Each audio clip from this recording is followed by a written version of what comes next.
Hello, everyone. Welcome back to The Conversationalist. I'm Sophie Barron, live from my kitchen counter for another amazing conversation. We have so much in store for you this evening. For those of you who are new to The Conversationalist, we are on a mission to unify the world and unify Generation Z one voice at a time. And we do this through our weekly digital panels. So welcome. So happy you're here. And through our online community, which we hope you will all join so we can continue these important conversations every single day from different points of view. So without further ado, tonight we are tackling the topics of the environment and sustainability with 8 incredible Gen Zers as well as our celebrity guest host. So without further ado, I am going to introduce our panelists, and just keep in mind we have some awesome things going on tonight.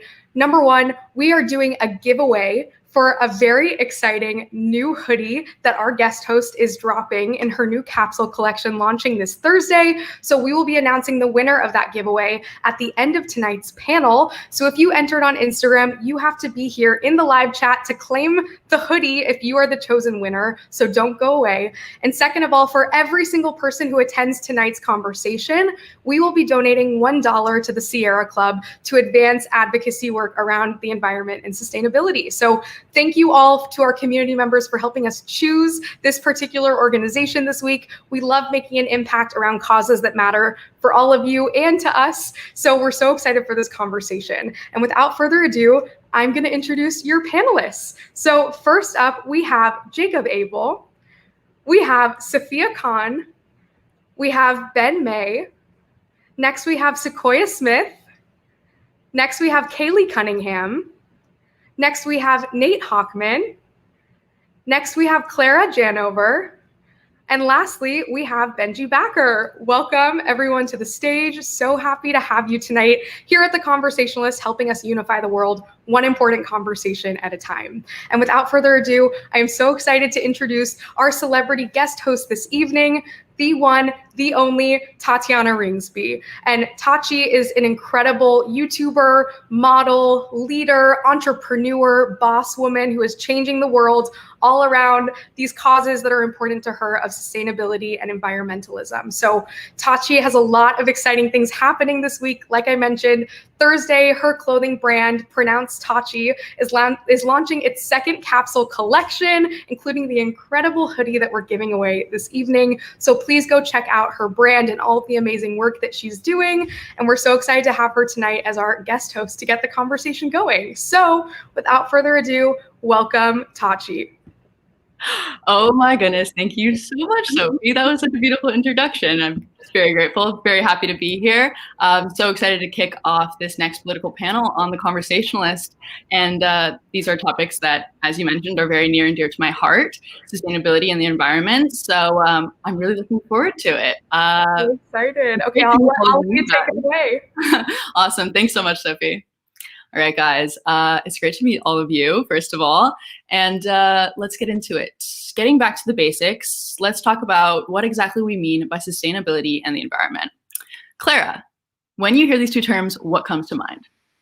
Yeah, I think sustainability in terms of the lifestyle changes that people can make is just living a life that is better for the environment in a way that is sustainable, maintainable, affordable, all of these things. It is just transitioning into a lifestyle of, helping the environment, reducing our eco footprint, and reducing the fingerprints of environmentalism and climate change that are happening. And when we see such as fashion, sustainable fashion, it is a way to modify your normal lifestyle by integrating these ways to have all of these more environmentally friendly capabilities in it. And I think that that's something that people really need to focus on as well.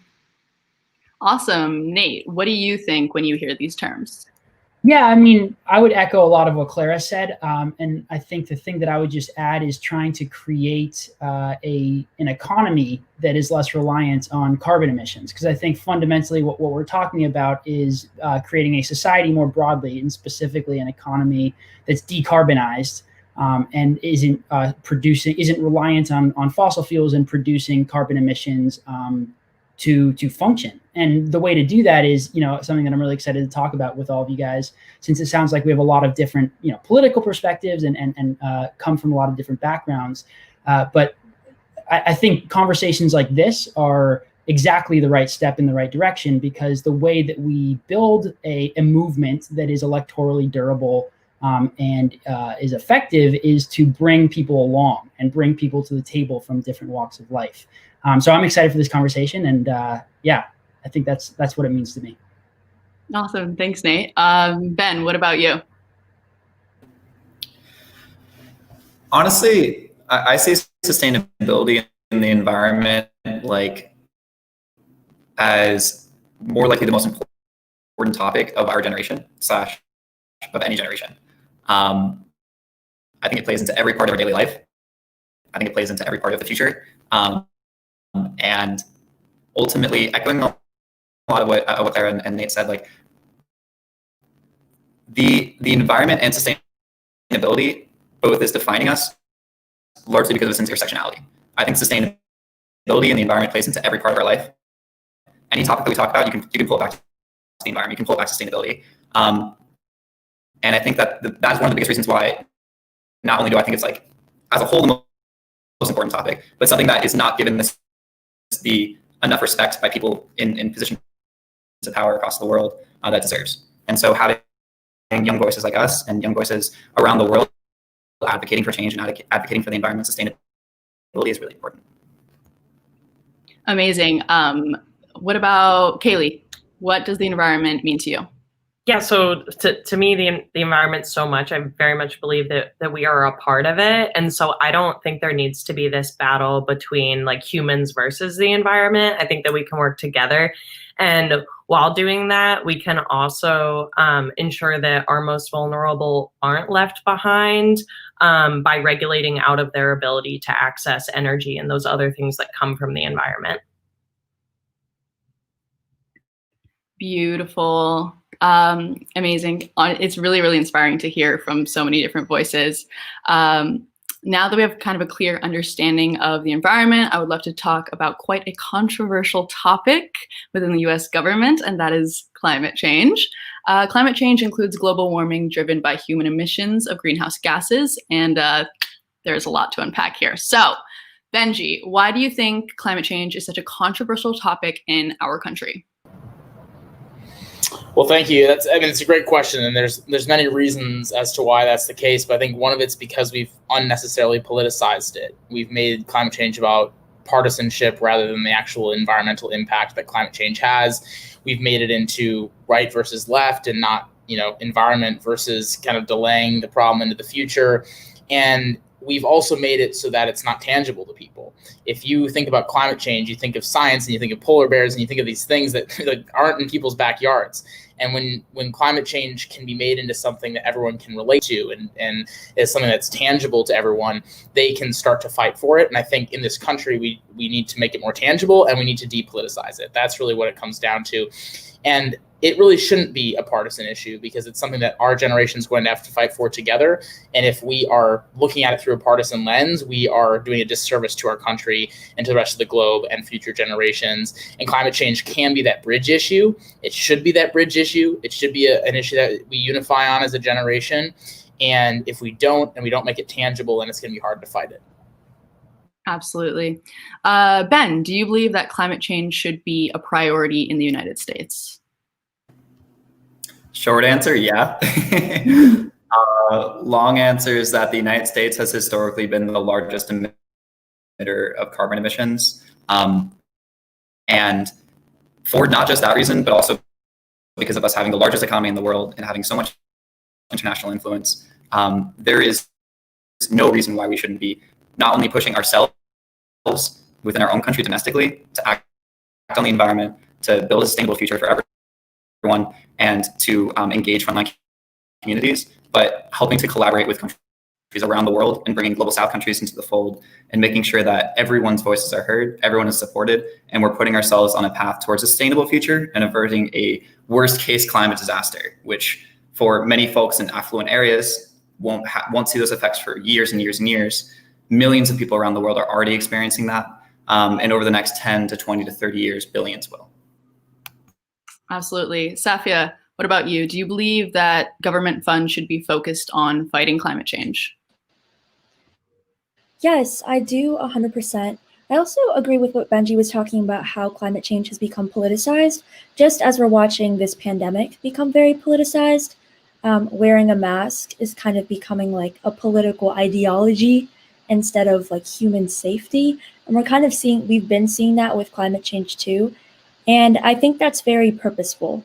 There are certain entities that would rather it remain politicized and we remain polarized on this issue, because when you keep people farther apart, and even when people have the perception that, we have more like different than we have in common, then that kind of keeps that cycle going of people not unifying together for what we should all be unifying together and protecting our planet for. Thank you so much. Sequoia, what about you? For sure. I mean, I think going off of like what everyone was saying about politicizing the environment, I think although, yes, it can be very detrimental that we see it as a political issue, I think in some sense it is important to see it as a political issue, because it's not only just like taking care of the environment, it's like making sure people have like good paying jobs and making sure that people have like affordable housing and like making sure people have healthcare. Like I see the environment as like this like consensus of like all of our social issues that are like happening in our country. Like whoever said before about how the pandemic is kind of just like turning into a political thing. I think the pandemic and like the environment have that in common of just like everything, all of our social issues are like intertwined together. And so I think although it can be very frustrating when governments don't address this issue and treat it as a political issue, I think it is kind of inherently a political issue, because the way our economic system is built is that like it just puts profit before anything else. And so for us to take actual action on the environment, it needs to be like a political issue. Absolutely. Nate, why do you think, sorry, I have all my questions here. What do you think would happen if climate change wasn't prioritized in our government, and why? Well, I mean, I think it depends. It's tough to know exactly what the future would look like. And what not prioritizing, climate change in our government would look like, because there are a bunch of environmental policies that are getting passed right now, and there's a bunch of reasons to be optimistic as much as there are reasons to be concerned. I just briefly though, before answering that question, I just want to echo what a lot of people have been saying about our generation, because one of the important points to think about, which is not something that you see reported in the media very much, for example, is the fact that our generation, Benji and Kaylee's group, the American Conservation Coalition, just did this really cool new poll of Generation Z that showed right-leaning or conservative Generation Z folks are really, really concerned about climate change, far more concerned about climate change than older conservatives are, and even comparable to young progressives in our generation by some statistics. So it's not just that it can be a bridge issue, like theoretically, like it is a bridge issue. You know, conservatives and progressives in our generation, even if we diverge or disagree on potential policy solutions a lot of the time, agree that climate change is a real issue and that policymakers need to make it a priority. So, you know, what exactly that looks like, I think, is something that I'm excited to chat about with a lot of people, and what the consequences of not acting would be. They would certainly be bad. I think we can all agree on that. Exactly what that looks like is still a little bit difficult to think about in the abstract. But one of the reasons I'm optimistic about the future on this is because our generation across partisan lines really agrees that climate change is an issue. Americans can't agree on anything these days, right? But our generation can agree on climate change, and that's something to be excited about. Yeah, absolutely. Clara, what about you? What do you think would happen if climate change wasn't prioritized within our government?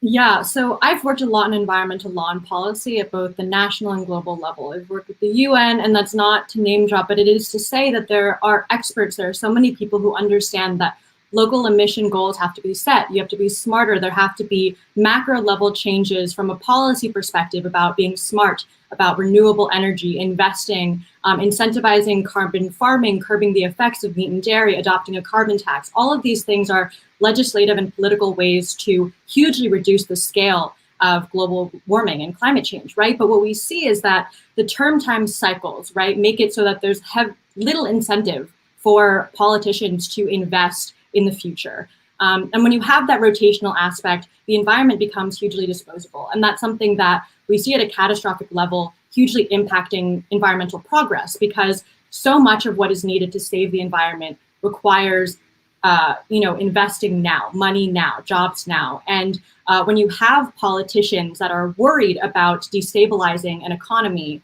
we see that long-term change isn't impacted. And you see that organizations such as the UN are stagnant in what they're able to do because they don't have that policing power that governments do. And I think that if we see a future, right, without the transition into renewables, without the macro level political infrastructure that would be needed to adjust global climate change, a lot of the change won't be able to be made depending on the lifestyle sustainability changes that I think so many people are really wonderfully walking into and accepting. But so much of it needs to be making it so that sustainability exists at the level of, the infrastructure of a country, state, world, so that we don't have to think about it, and so that it is sustainable for decades to come in a way that isn't if we expect the goodness of people and politicians to continue to push back the perils and the urgency of climate change.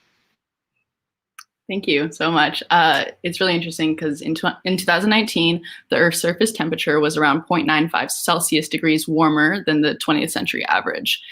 In the last few years, global temperatures have been consistently among the hottest record.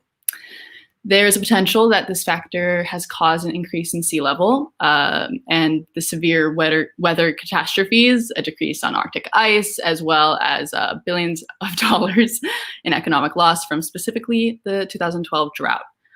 Jacob, do you think that these could be plausible causes or things that, have to do with climate change? Oh, absolutely. I think some of the severe weather events and other, rising sea levels, all of these things absolutely contribute or are affected by climate change. But I wanted to go back real quick about the point of coming together.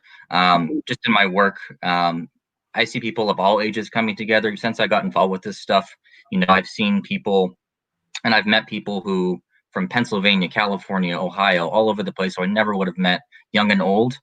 So like Benji mentioned and a lot of other people mentioned, this is a bridge issue. And I absolutely think that echoes true, whether it's this conversation tonight. I mean, I've met people our age who are involved. Gen Z is obviously really pushing for this, but I've met grandmas and grandpas who are involved with this because of their grandchildren. They want to leave the world a better place than they found it. So that's something I wanted to cover on. But getting back to your question, absolutely. I think some of these more severe weather events and just the changing climate in general is definitely, it's being affected by climate change, and there's definitely certain policies that I think would be absolutely beneficial. I know Clara mentioned the carbon pricing, carbon tax. I know Nate might talk about that as well, but I think that's definitely a policy that we could look to in the future, and something that Republicans and Democrats could agree on. Thank you. Kaylee, do you think that we do anything to hurt our planet on a daily basis? If so, what? Yeah. So everyone has a carbon footprint. That's certainly true. There's a bunch of other things that go into that too, but those are less environmental. But yeah, totally. But we also have the complete power to change that and to help instead. And so again, kind of circling back to what we were touching on earlier, is 100%, I believe in unity. Like, unity is what it's going to take. Politicians' job is to make enough people happy to get reelected again. And so if enough of us are caring about these sort of things, then they're going to start addressing it. And also as far as business goes as well. We've seen businesses take actions to be cleaner actors, and it's because the consumers are demanding it. And so all of this really is in our hands. Benji, do you think that people are the major driving forces of these negative environmental changes? Yeah, and I would, with an asterisk, I think there's caveats to these things because they're complicated. Like forest fires and hurricanes and those disasters would still happen without humans increasing their carbon footprint, but they're happening in a more severe way because of what humans are doing. And so I think what's really important for our generation to do is not see a disaster and say that was entirely caused by climate change, but see a disaster and say, that was way worse than what it would have been like without climate change, man-made climate change. And I think sometimes we oversell. It's like everything is due to climate change. Every single thing that happens is due to climate change. And then people who have lived on this earth for 80 years who, have been through it are like, wait a second, no, I had a hurricane when I was, in my area when I was 40 and I'm 60 and now I'm seeing it again. You're going to blame that all on climate change. So I think we have to do a better job of saying, yes, these are happening because of climate change, but they're happening in a worse way because of climate change. And so as a generation, I think we can do a better job of that. And I also want to piggyback off of what Kaylee said, which is that we have the power, we have everything in our hands to make this issue go away. Probably not within our lifetimes, but within some generation relative to this one. And the way that we can do that is through more action. And I think activism is great. Protesting and those things are great, but we need more action. We need more voting. We need more meetings with members of Congress. We need more work that Clara's doing, with the UN, and like being interactive and like doing the work on the ground that gets people elected who prioritize climate change, that pushes companies to move forward on climate change, that especially as a consumer, we do live in a capitalist system, and I happen to think that we can solve climate change while balancing capitalism and the government, but we have a role as consumers in that conversation. We need to do more to act on climate change as individuals in our own personal lives and with those who represent us, whether that's companies or local and federal elected officials. And the last thing that I'll say on that is if we want to decrease our carbon footprint as an individual, we need to do everything to lower ours and help other people lower theirs. And it all starts with us. It starts with us as individuals. And those of us who wait for other people to act on climate change, wait for the perfect solution, we're doing a disservice by having that mindset. And I think that we can turn this issue around. Amazing. Thank you. What about you, Sequoia? What do you think you do in your day-to-day life that may be helpful or harmful to the earth?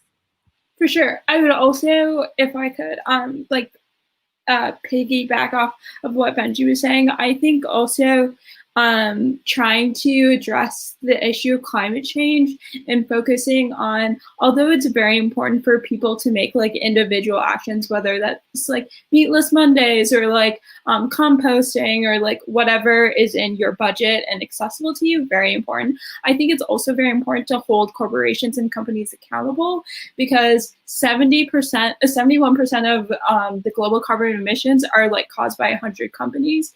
And I think that's a much more important thing to focus on, that there's these like very, very big companies that are like destroying our environment. And I think there's a lot of I don't know how to say, like a lot of pushback onto the consumers of being like, oh, it's because you like are drinking out of a plastic straw that like all of these turtles are dying, versus like, oh, there's like companies that are like using fossil fuel or like drilling oil, and there's like huge oil spills that are just like destroying our ecosystem. And so I think it's very important for people to understand that, yes, I think it's very important to like, yeah, if you can like bike somewhere or you can like take public transit instead of driving, great, amazing, we love that. But also like holding fast fashion companies accountable, like holding like oil companies accountable, holding all of these like agricultural companies accountable. I think that is going to be a much more sustainable future of like making actual change, instead of like blaming a working class person for like not going vegan or like doing something that's just like simply not accessible to them for whatever reason. Absolutely. I couldn't agree more personally. But Sophia, what about you?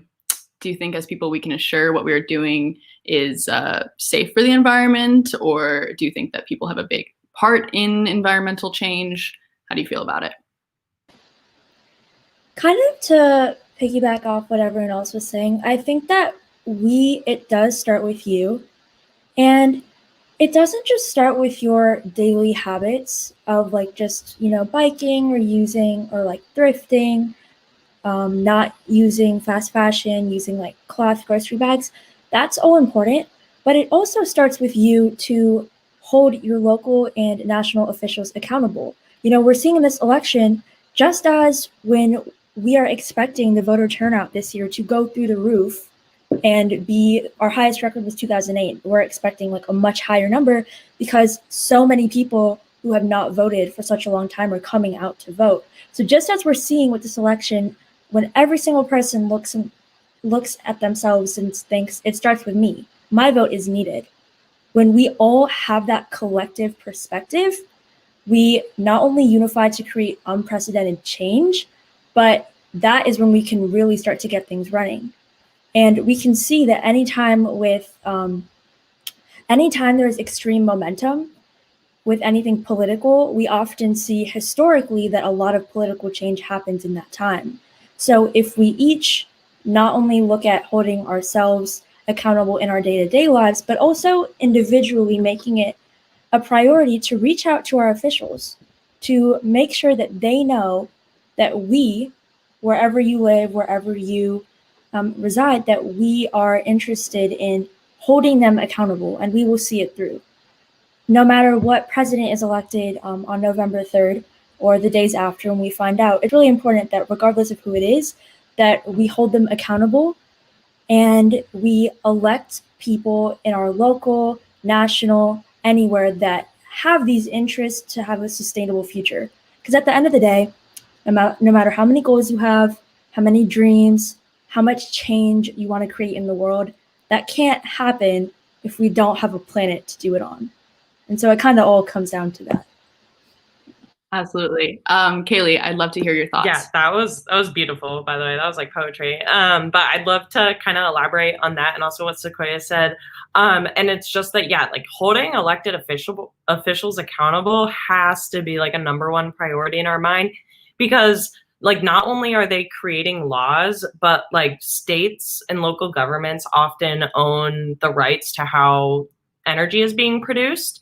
And so like if you want to change the emissions that are happening there, you need to vote for people that can affect that.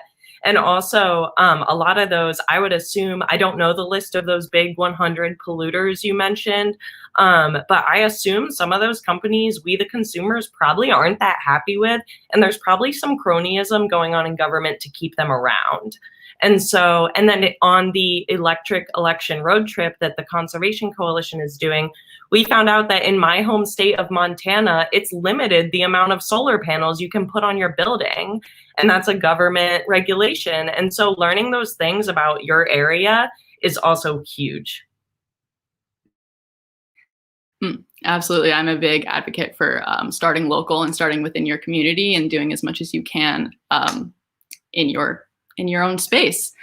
We are running out of time though, so I do want to just ask a few of you if you think this conversation has at all broken your echo chamber, or if perhaps you've learned something new or something that has made you think a little bit differently. Ben, how do you feel?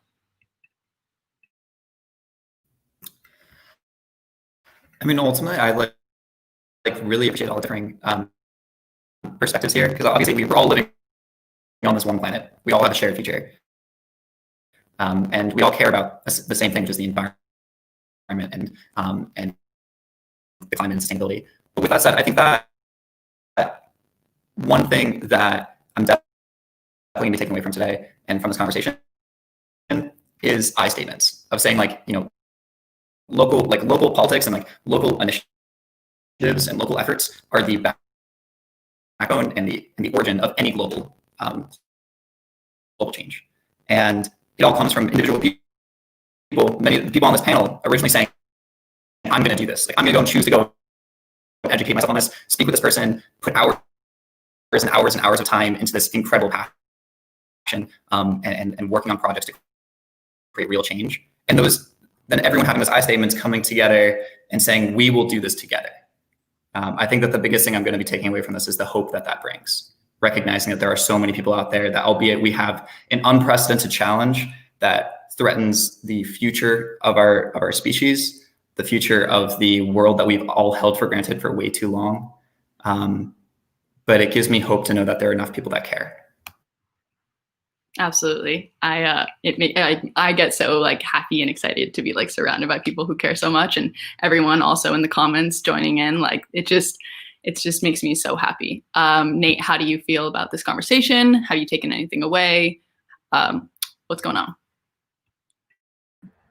Yeah, no, I mean, I agree with everything Ben said. I only wish it was longer. I think it's, you know, this is really important. And, you know, as the country becomes increasingly divided along partisan lines, and as we increasingly self-segregate along partisan lines, where we spend more and more time only with people who agree with us and spend less and less time talking to people who disagree with us, conversations like this, even if they're virtual, I think are super important. So thank you all for coming, and I'm excited. And we also will have our little after party after the little Q&A that I am going to be doing. But also just wanted to hear one last thing from Jacob. How have you felt about this conversation? I think this has been absolutely wonderful. I think this is actually kind of points to an example of a very simple step you could take to sort of push efforts to address climate change forward. Go talk to someone who you don't agree with on the subject, or who differs with you on the policy they want to enact. So I think that's a very simple action you can take just to have a better understanding of where someone else is coming from. Absolutely. Thank you guys so much. I believe that Sophie will jump back in here potentially. I'm not sure. This is so amazing. How's everyone doing? That was incredible. I am feeling so inspired. I'm taking so much away from tonight's conversation, and I'm sure you can see it in the live chat. This has been so beautiful and wonderful to be a part of. Thank you all so much for being here. We really hope that something that occurred tonight really helped to break open your echo chamber, so we can continue to go out into the world and unify our own worlds to really start making an impact. So to our panelists, thank you all so much for being here. Kaylee, Sequoia, Ben, Jacob, Nate, Clara, Benji, and Ben. Thank you all so much for being here, and Sophia tonight. We hope to see you all soon. We're going to continue the after party in our community after Tatchi's Q&A. So thank you all so much again for being here tonight. Awesome. Okay, we have to say goodbye to our panelists, which we're so sad about, but that was so wonderful. Thank you all so much again. Wow. Okay, I am feeling so inspired. Tatchi, how are you feeling? Oh my God, it just honestly just lights me up inside, because this is something I'm obviously very passionate about. And gosh, it's just like, so it just really makes you think. And that's what this is all about, right? Is like thinking about things and expanding your mind and seeing things from other people's perspectives. And yeah, I'm absolutely loving this. Same. And I feel like it was yesterday when you, me, Sam, and Desanka were even just starting to plan tonight's conversation, and tonight's the night, and I'm just so happy with how the dialogue went. And now we're transitioning into the Q&A. So anyone who's still here, thank you all so much for being here. The chat is really popping off right now. We're loving it. But if you have any questions for Tatchi, now is your chance to ask them. I'll try to get to as many as we possibly can. So drop them in the chat, and then we'll be announcing our giveaway winner. So without further ado, Tatchi, I want to throw the last question that you asked on the panel back to you. To what extent did tonight's conversation break open your echo chamber? What are you taking away from tonight's dialogue?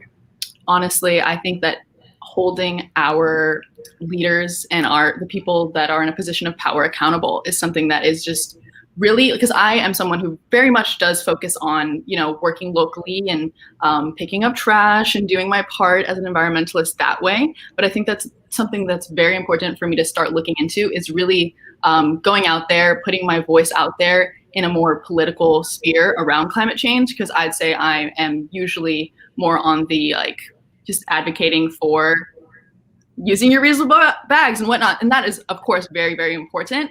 But I think it's also important for me to really start holding my politicians accountable. So beautiful. And I'd love to dive in a little bit to your journey and how you got to where you are now, running the world, starting your own sustainable streetwear brand. Lena said it perfectly. What originally got you interested in sustainability? So I worked as a model, like a traditional model, for about 5-ish years. It's crazy, it blows my mind. I can't believe it's been that long. But I worked as a model, modeling for very fast fashion brands. And how these styles came in and went so fast honestly began to blow my mind, because I'd be shooting one shirt and then there was like 700 other shirts. And I was like, wait, didn't we shoot a bunch of different styles last week? Like, I'm not understanding, why are there so many styles? Why do things go out of trend so fast? And that really kind of inspired me to start looking into what fast fashion was, seeing the waste, seeing the way that things were done kind of behind the scenes of the fashion industry. That kind of initially kind of really sparked my slow fashion journey. With that being said, I also grew up in Maui in Hawaii, so I've been surrounded by nature my entire life, and I've always just felt very connected to my surroundings, to the ocean, to the earth. And so taking care of the planet has always been something that has been very near and dear to my heart.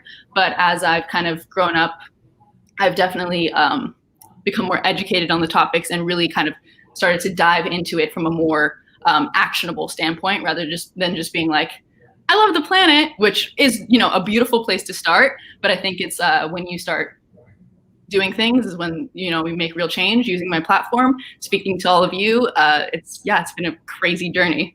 Well, you're amazing. You're getting so much love in the comments. We'll try to pop as much as we can on screen. And next question actually comes from one of our panelists. Sequoia wanted to know, how did you go about starting Pronounced Tatchi? I'd love to know the inspiration behind it and how you were really able to launch it, maybe to share some advice for someone who wants to do the same. Amazing, absolutely.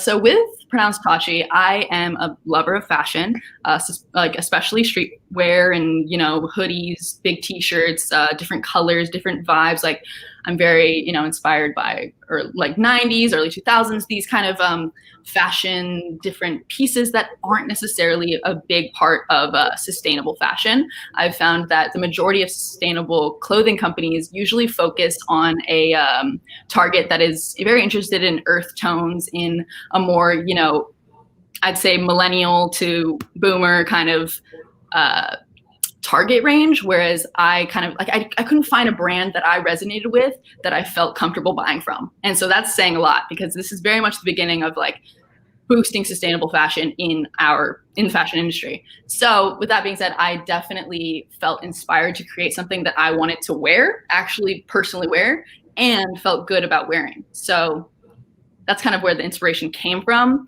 And now we have drop 2 coming this Thursday. And can you share more about what that's going to entail? What can we expect on Thursday? Yes, so this capsule collection is very near and dear to my heart. It's perfect timing with the election. It's almost like we did it on purpose. I'm kidding. Yeah, not kidding. But so here we have the United hoodie. It is, it says United. United is obviously something that's very important to the Conversationalist. And I think it's just quite synergistic and beautiful how it's all kind of worked out. But this Thursday, our campaign will be launching. We have, I believe there's 9 different models, or whatever you would like to call them, kind of influencers, people who are representing our brand from all different walks of life who are going to be sharing what United means to them. And it's been such a beautiful journey, kind of receiving these different audios and getting their different pictures of everyone virtually around the world wearing the United hoodie, because obviously we couldn't really do too much shooting all together just because of the pandemic, of course. So we took this opportunity to reach out to different people in different places in the country and create this campaign.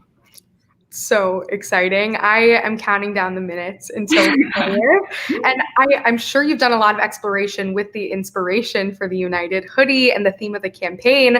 So if you're comfortable sharing, what does United mean to you? What does United look like for you as we head in to a crazy election and everything that's to come in 2021? Would love to hear your thoughts. Absolutely.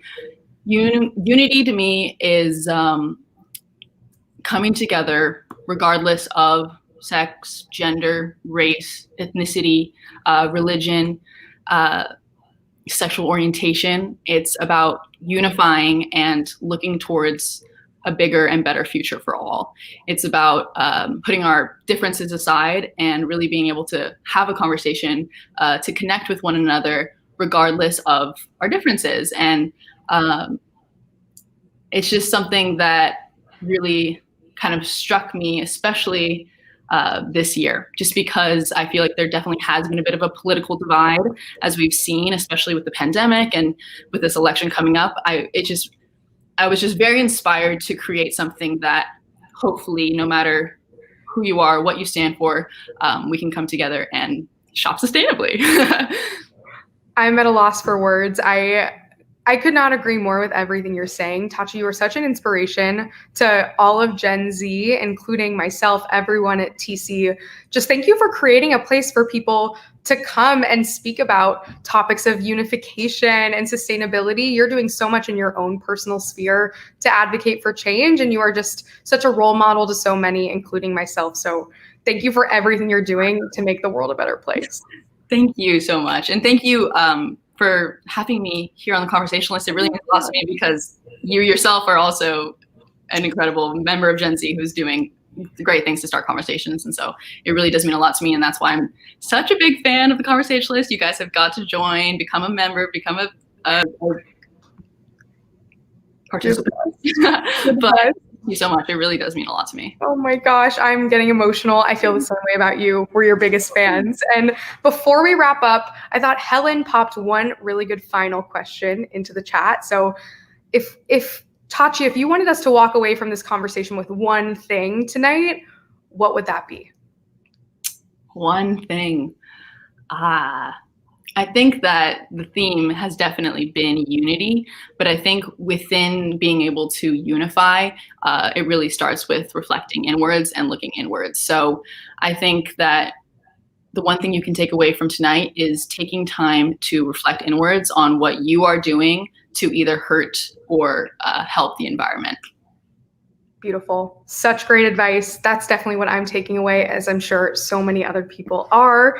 So that wraps up our Q&A. But before we hop off, let's pick our giveaway winner, which I'm sure you have been waiting for. So for those of you who weren't aware, our team has been behind the scenes, picking and choosing, seeing who's been active tonight in our conversation, who stayed to the end to pick a winner for the United hoodie. So here's the caveat. If we say your name is the winner, you have to be here in the chat. So we'll give you about 10 seconds to claim the hoodie, or we're gonna go on to another winner. So very, very exciting. And for anyone who wants to keep the conversation going, all you have to do is hop into our community, and we're gonna keep the conversation going about sustainability right after we announce the winner. So without further ado, our winner, drum roll please, of the United hoodie is Sienna Dwyer. Is Sienna Dwyer in the chat? Anyone? Sienna Dwyer, we're going to give you about 10 seconds to claim the hoodie. Oh, no. Oh my goodness. If not, we're going to go to our next winner. Oh my goodness. Oh, no. Suspense is killing me. Sienna, girl. Oh my gosh, Sienna. Oh my gosh, she's here. Yay. Okay, Sienna is the winner tonight. Sienna, our team was looking at you throughout the conversation behind the scenes, was so impressed by how you were joining the conversation, sharing about what unification means to you. And we're so excited to share this incredible new item from Tatchi's collection with you. So Tatchi, thank you so much for helping us make that happen and for just spreading your message of unity with so many. Absolutely. Thank you so much for having me. I've absolutely loved this conversation. It really means a lot to me. Thank you so much. Same. Thank you. I'm so sad it's over, but thank you. I'm like, we can do this forever. We got to do a part 2 coming up for the next capsule launch. So good luck with everything between now and Thursday. We can't wait to support, and just thank you so much again from everyone at TC. Thank you. Thank you. And thank you to all the viewers. It really means a lot. And we hope you continue the conversation in your own communities as well. Yes, and we're going to be donating so much money to the Sierra Club. So Tatchi, thank you so much for helping us pick that cause.